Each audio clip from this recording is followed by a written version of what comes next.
Do this to your PS5 right now. Is the PS5 Slim coming sooner than we thought? And these Last of Us leaks are getting crazy.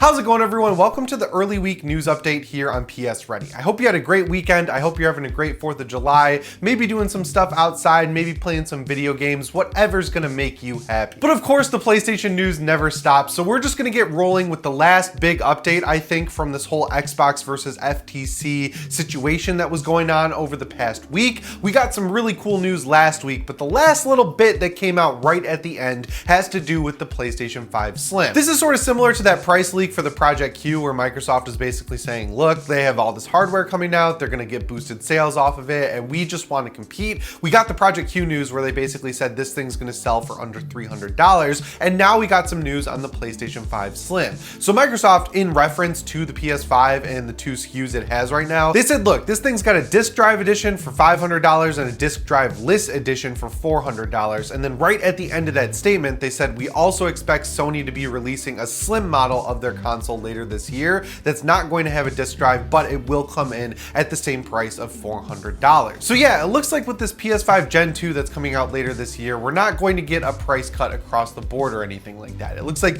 the base model of the PlayStation 5 will be this disk drive-less model, and then if you want to get the disk drive model, that's going to be $500 or probably $100 for the actual disk drive that they're going to sell separately, I would guess, just so it comes in at around $500 no matter which way you do it. This is actually kind of difficult to have a firm stance on because in past generations of consoles, this is about the time when we would start to expect to see a price drop or a slim model of the console. Like, everything is lining up pretty perfectly there. If you look at past generations like the PS3 to the PS3 Slim or the PS4 to the PS4 Slim, it kind of lines up pretty dang well. But the big difference is this generation, it was much harder to get a PlayStation 5 for the first 2 years of that console's life cycle. So in my opinion, and I think a lot of other people's opinions, they are putting out this new slim model console a little bit early, and it seems more like a cost-cutting measure on their part instead of, like, you know, the typical sort of release schedule they've been on in the past. But I also think for the performance you get out of the PlayStation 5, that $400 price point is extremely fair. I mean, even if you're looking at these games that are split across console generations, like God of War Ragnarok, Gran Turismo 7, Horizon Forbidden West, all of these games look and perform dramatically better on the PlayStation 5 than they did on the PlayStation 4. I mean, even on the third-party side of the fence with stuff like Resident Evil 4, they did a good job getting that game up and running on the PlayStation 4, but if you compare the PS4 version, not only how it looks, but also how it runs and plays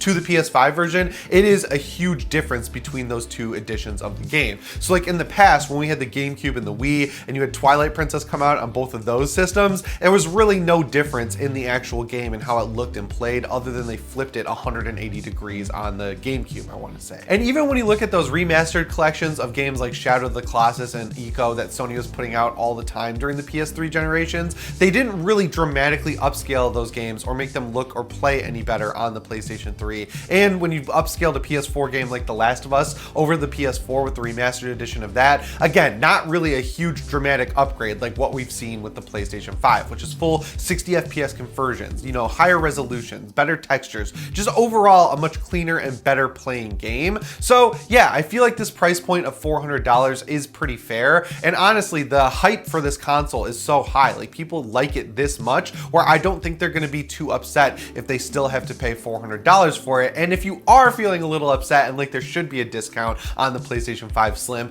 just look at the rest of the world here. Because here in the United States, we're still paying the $400 for the discless edition and then $500 for the disc model. It's been discounted a little bit with bundles and stuff like that, going down to $500 and getting God of War for free. So like, largely the most you're gonna pay if you're looking in the right spots at the right times is $500. Whereas in the rest of the world, they're paying like $550 all the way up to like $600 for their PlayStation 5, just because Sony has adjusted the price around the world. So if you're really upset that the price point looks like it's going to stay the same for the PS5 Slim, I don't think there's really too much to be that worried about here. I mean, obviously you could wait for a sale probably the next year, like 2025 is when you'll see a real true discount on bundles or just the regular console itself around Black Friday or Christmas time or stuff like that. that. But for the meantime, I think you can feel pretty safe buying a PlayStation 5 right now because A, the price isn't gonna go down later in the year, and B, it doesn't look like this thing is going to be a huge departure from what we already have on the PS5 console. But unfortunately, it looks like there could be a good reason to eventually upgrade to the PlayStation 5 Pro in the future because of this overheating issue that's plaguing Final Fantasy 16. So last week when I talked about this, a lot of people said they weren't having this issue, but now a week later, it actually looks like this issue is replicatable by getting to one specific cutscene in Final Fantasy 16, and you can actually crash your PlayStation 5 completely to the point where it fully powers down and then restarts because it just can't take the heat of the graphics in Final Fantasy 16. Now, it doesn't look like this cutscene's a huge spoiler or anything. It looks like it's right before you fight a Dragoon again. You fight one earlier on in the game, and it looks like you're gonna fight one later. People in graphics mode, not performance mode, graphics mode, when they get to this cutscene, it's just like full on hard crashing their PlayStation 5. And a lot of the people who are reporting this issue are saying that their PS5 is in a well ventilated space. It's clean, it's ready to go. It doesn't have any issues outside of like, you know, being a PlayStation 5 that is overheating. And weirdly enough, Square Enix hasn't responded to this. I'm sure they're going to pump out a patch or something like that to figure out what the actual issue is, because it looks like just something is really spiking the PS5, getting the heat up on the APU, and then the PS5 is saying, whoa, this thing is way too hot. The only thing I can do right now is shut down. You know, normally you would expect the game to slow down, like the frame rate to dip or something like that, or the game to just kind of give you a warning that your PS5 is heating up. But for it to hard crash your console, that's obviously a pretty scary thought, especially when in the last story, we were just talking about how many people actually just went out and got their PS5 for the first time. And as we've said before, this is the biggest and really first true PS5 exclusive. I know Dead Space came out only on PS5 and there have been a few other games, but really,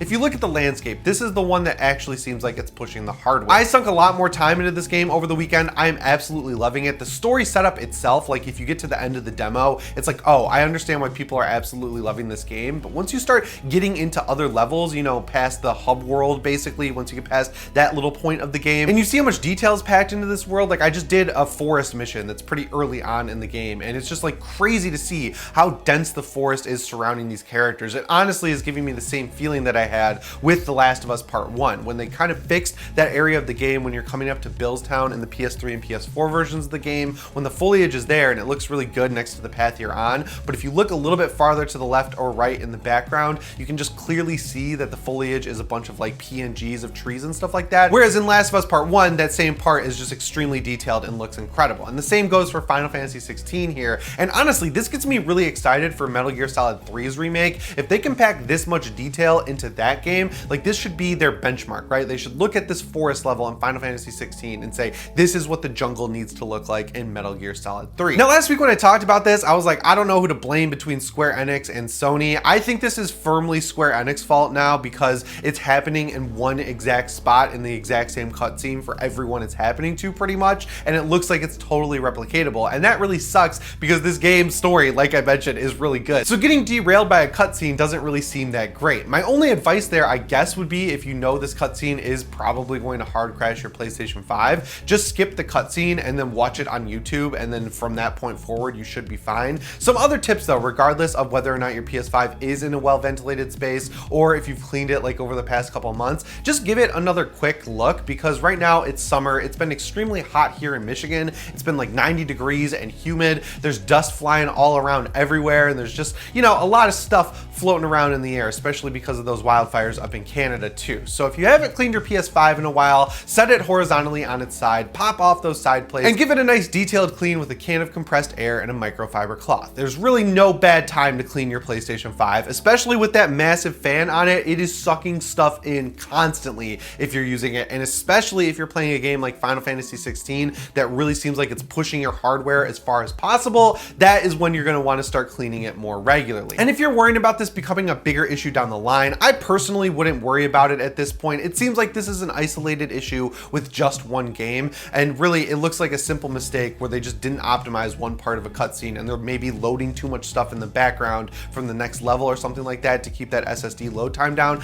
I'm not a game developer. I don't really know. There's a million reasons why this could be happening, but yeah, I hope it is resolved soon by a patch for the game. I'm assuming Square Enix is going to put out a pretty sizable patch to sort of clean up that performance mode maybe, and also clean up the graphics mode as well, because outside of this issue, there are quite a few frame drops when you're in the icon fights, and I see them. They're not that bad. I would just like those to be cleaned up and have it be a constant 30 FPS. So yeah, it sucks if you're having this issue. My advice would be clean your PS5 and also just skip the cutscene that's causing this to happen and then watch it on YouTube and then get right back into the game. Next up here, let's talk about these huge departures that are continuing to happen at PlayStation Mobile. So the last time we talked about this happening was when Nicola Sebastiani, who is basically the leader over at PlayStation Mobile, he also came over to PlayStation from Apple. He's the guy who got Apple Arcade off the ground, which, like, I'm not a big phone gamer. I have played a few good games on Apple Arcade, like Bleak Sword is one that really always comes to mind. Thankfully, it's available on Steam now, and I'm pretty sure PS5, so if you've never played it, it's worth checking out. But yeah, seeing the top leadership leave over at the mobile division of Sony, obviously not the best sign for them, but my take on it last week was like, I don't really know.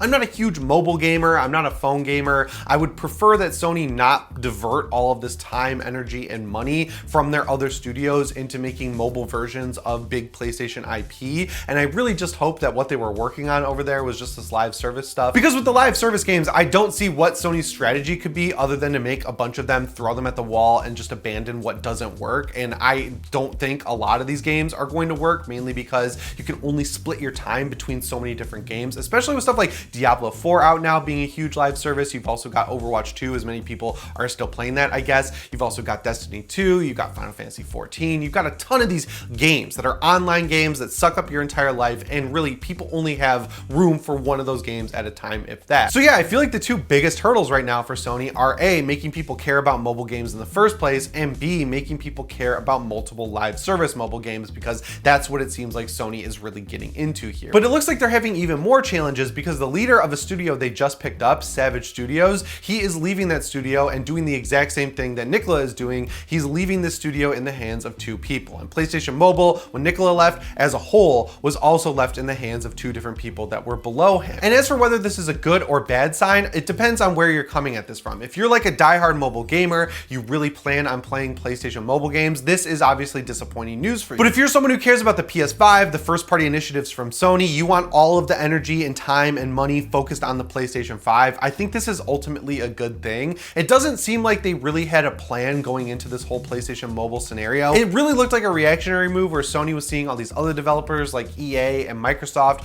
putting big strides into mobile and putting a ton of money there. I mean, even Bungie, for example, has been working on a mobile version of Destiny for a long time, and they were like, shoot, if the industry is going that way, we at least need to divert some funds and keep something running in the background. But when you do that, it's hard to get things off the ground because there's just an overall lack of focus, and that's what it really seems like is going on here. I really wouldn't expect PlayStation Mobile to last too much longer, honestly. They might get a couple games out that'll do well or not, and that'll kind of determine where it goes in the future. But as we've seen in the past with Sony on countless devices and countless programs and initiatives, if something isn't making money, Sony has no issue just throwing it away and moving on to something else. And I really think that is the way that PlayStation Mobile at this point in time currently, based on the news we're seeing, is headed. And the last thing I wanted to talk about in this video is a whole bunch of The Last of Us Part 3 leaks that came out over the weekend. Now, the interesting thing about these leaks is that not only were they confirmed, but they were also like sort of debunked. So the first leak came from Daniel RPK, who's like a huge movie leaker. People pay for his Patreon. He is right all the time on his Patreon leaks with movies. And then they were sort of backed up, but like also corrected by viewer Anon, who is another